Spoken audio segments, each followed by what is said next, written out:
こんにちは、大輔です。本日は渡航前の PCR 検査が必須な国についてお話をしてまいります。このご時世、海外渡航に行く方はね、とっても少ないと思いますけど、それでもいざ自分が行くとなった場合にですね、何を準備すればいいのか忘れてしまってると思うんですよね。多分この動画を見てくださってる方、これまでにアメリカですとかヨーロッパ諸国、中国とか台湾ね、あとフィリピン、マレーシア、インドネシアとかね、アジアを中心とした国に渡航したことがあって、もしかしたらですね、今後プライベートだけじゃなくて仕事関係も含めて世界各国渡航する可能性が高いという方に見ていただいてるんじゃないかと思います。しかもこれからの渡航では高い確率で渡航前の陰性証明ですね、 PCR 検査を必須としている国が多いということもありまして、何を準備して良いのやらとね、漠然とした不安があるんじゃないかなと思うわけなんですよ。なのでそんな皆さんに代わりまして、月に2回世界主要国の渡航緩和の最新情報をアップデートし続けている僕の方からですね、今現在入国するために事前の PCR 検査を必須としている国の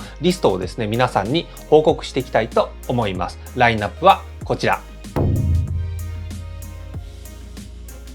1、アジア圏はあの国だけが不要だった。これは意外な話をね、僕は見つけちゃいました。2、トランジット時間に要注意の中東アフリカ。3、アメリカと欧州で必要とする国はあるのか。4、陰性証明に最も厳しい国はズバリここ。ということでお話をしてまいります。ちなみに本日のお題は視聴者のまみこ MA さんよりいただいたご質問の回答動画になっております。質問読み上げさせてもらいます。先日エバ空港の台北経由のフライトがキャンセルされた件でコメントしました。実際のところフライトは週2に減便され、その状態が3月まで決まっているそうです。ところが台湾ではトランジットフライトであっても3日以内の PCR 検査の陰性結果を持参することが12月から必須となりました。こちら関西では PCR 検査クリニックは少ない。まず関西空港の〇〇大学 PCR クリニックに今日電話しましたところ、費用も高い、おまけに結果は次の日とか、空港に設置するベネフィットはフライトの前にテストをして検査を持って飛ぶということがメリットなのでは。関西空港は人工島の空港です。そんな島で一晩どうすんねんという感じです。成田国際空港 PCR センターでは検査受付から最短2時間で陰性証明書を発行されるそうです。それに都内では PCR 検査クリニックが増え、値段も安くなっているようですね。大輔さん、渡航者の入国前の PCR 検査を義務化している国のリストを作ってください。今後海外渡航には必須アイテムになるはず。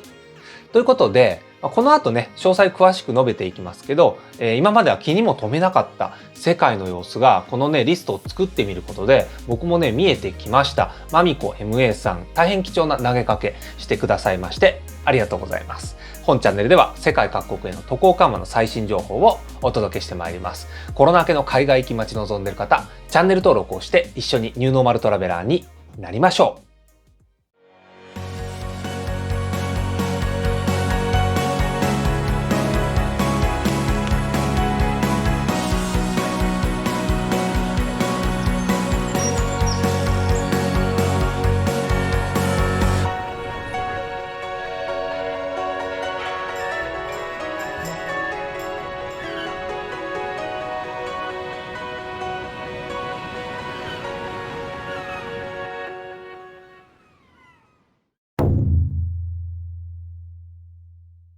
1、アジア圏はあの国だけが不要だった。ということで、何はともあれですね、アジア圏各国のルールを一覧化してますので見ていきましょう。駐在員などの長期出張者を想定するレジデンストラックと短期出張者を想定するビジネストラック、これらの運用が続々とスタートしているのがアジア圏ということなんですよね。ほとんどの国で事前の陰性証明を必要としています。タイ、ベトナム、カンボジア、ラオス、台湾、ブルネイ、シンガポール、韓国、中国、マレーシア、ミャンマー、そしてですね、まだレジデンストラック、ビジネストラックともに始まっていませんが、一部のビジネス渡航者だとか家族との合流についてね、渡航が開かれているインドネシアに関しても事前の陰性証明が必須というふうにね、外務省の情報に記載されておりました。ちなみにですね、本日ご報告する情報のほとんどの情報源というのは外務省のサイトのものになります。一部ね、外務省のサイトに記載が見つからなかったところに関しては、エアラインなどね、他の事業者の情報を当てて報告をさせてもらいます。こんな中ですね、アジア圏では珍しくこの陰性証明を渡航時にね、必要としないという国があるんですよ。僕が見た感じ一つだけありました。皆さんどこだと思われますか？それはですね、他でもないフィリピンなんですね。こちらの観点で改めてリストアップしたことがなかったので、フィリピンがね、アジア圏の中でほぼ唯一、不要になっているということはね、僕としてはある意味驚きだったんですが、ちなみにですね、このフィリピン、以前こちらの動画でフィリピンのナイアへの詳細な入国フローを視聴者のカズワルドさんよりいただいた情報でですね、解説をさせてもらってますので、よろしければ見てみてください。それでは次のお話に参りましょう。②、トランジット時間に要注意の中東アフリカなんですが、僕の出している国のリストのその他にある国に注目していきましょう。見えてくるものがあります。ドバイ、モルディブ、エジプト、あとは南アフリカ共和国ということで、いずれもですね、渡航前の陰性証明を必要としている国なんですね。一応モルディブについては南アジア圏という位置づけなので、タイトルとはちょっと異なりますけど、その点ご了承ください。これでですね、南アフリカ共和国を除いたドバイ、モルディブ、エジプト、この3国についてはですね、共通して渡航前の陰性証明の取得が出発前96時間以内とね、少しだけ長めに設定されているんですよね。これっていうのは実はエジプトなんかの例がね、きちんと理由が書いてあったんですけど、これエジプトは9月中旬以降で72時間以内というルールからですね、96時間以内というルールに変更があったんですよね。で、これなんでかっていうと、エジプト行きの直行便が日本から出てないからと、こういう単純な理由なんですけど、どういうことかよくわからないよという方いると思うので、もう少し補足をしますと、要するにですね、トランジットが長時間になることへの配慮なんですよね。例えば、1回の乗り継ぎならまだしもですね、値段の関係で2回乗り継ぎとかね、そういう経路があるわけですよね。トランジットで時間をロスしてしまって、陰性証明の有効期限をね、超えてしまうという、こんなリスクがあるわけですから、そこへの配慮ということなんですよね。ドバイですとか、モルディブに関しても、同じような理由で少しゆったりめの期間になっているのか、定かではないんですけど、直行便があまり多くはないという点では、こういう配慮が、もしかしたらあるのかもしれません。あまりギチギチに厳しいルールを適用していないということなんですよね。それでは、さらにルールが緩い国について話を移していきましょう。③、アメリカと欧州で必要とする国はあるのかなんですけど、一応ですね、僕なりにリストアップしている国について、アメリカと欧州についてはですね、渡航前の陰性証明必要としている国、これチェックしたんですけど、一応ね、これありませんでした。唯一という意味では、アメリカはですね、州によってルールが異なっていて、例えばハワイなんかが事前の陰性証明で14日間隔離を免除できるプログラムが、これ開始されてたりはするんですが、入国そのものの条件にはなっていない。こんな点にね、特徴があるんですよ。欧州に関しては国が多いので、人口1000万人以上の主要国にフォーカスをしてチェックをしています。これらですね。イギリス、フランス、スペイン、ルーマニア、オランダ、チェコ、ギリシャ、スウェーデン、ポーランド、ポルトガル、ウクライナ、ベルギー、イタリア。ほとんどの国で、ほとんどの国でですね、イタリアを除いてということになるんですかね、隔離措置などを含めて条件なしに入国ができるということに、ルール上はね、なってると見ていいんじゃないでしょうか。それでは最後の話題に参りましょう。�4。陰性証明に最も厳しい国はズバリここ。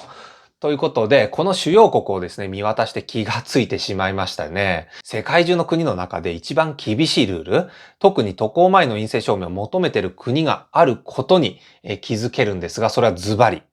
中国でございます。中国はですね、レジデンストラックとビジネストラックの運用を11月の30日からスタートしている国なんですけど、日本との間でということですね。実は周辺国、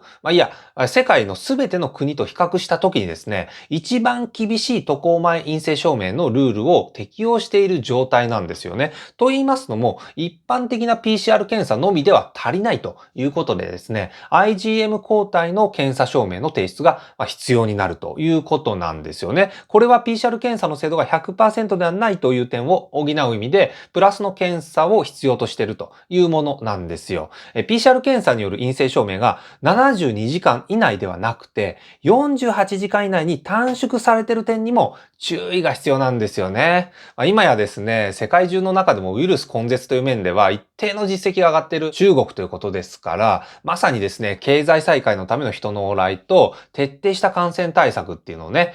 この両立を図っているように、こんな様子がね、伺えるわけなんですよ。ということで本日は渡航前の PCR 検査が必須な国をリストアップしてみた。そんな動画でした。まとめていきます。アジア圏はあの国だけが不要だった。ほとんど全ての国が事前の陰性証明を求めてくるわけですけど、なぜかフィリピンだけは現時点では不要な状況でした。トランジット時間に要注意の中東、アフリカ。特に直行便がない国の地域に渡航しなければいけないという時にはですね、陰性証明の期間というのは特に注意をしていきましょう。国によっては時間を延ばしてくれてるなどね、こんな配慮があったりするので、ご自身で条件をチェックするようにしてみてください。アメリカと欧州で必要とする国はあるのか。日々の陽性者が多い国というのは逆に渡航制限が緩い状態にあるんですよね。今後の動向に注目していきましょう。陰性証明に最も厳しい国はズバリここ。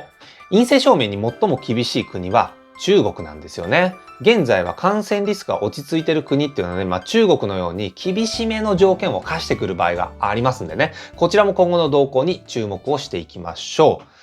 そんな感じでですね、年末に差し掛かる中、北半球は寒い季節真っ只中ということでね、パンデミックにある世界であまり良いニュースが出てきづらいですけど、それでも事態は必ず好転してね、こういったルールというのはだんだん緩和に向かっていくということで、本チャンネルが渡航制限に悩まれる皆さんの手助けになるように、引き続き頑張っていきたいと思います。本日は以上です。それではまた次の動画でお会いしましょう。大輔でした。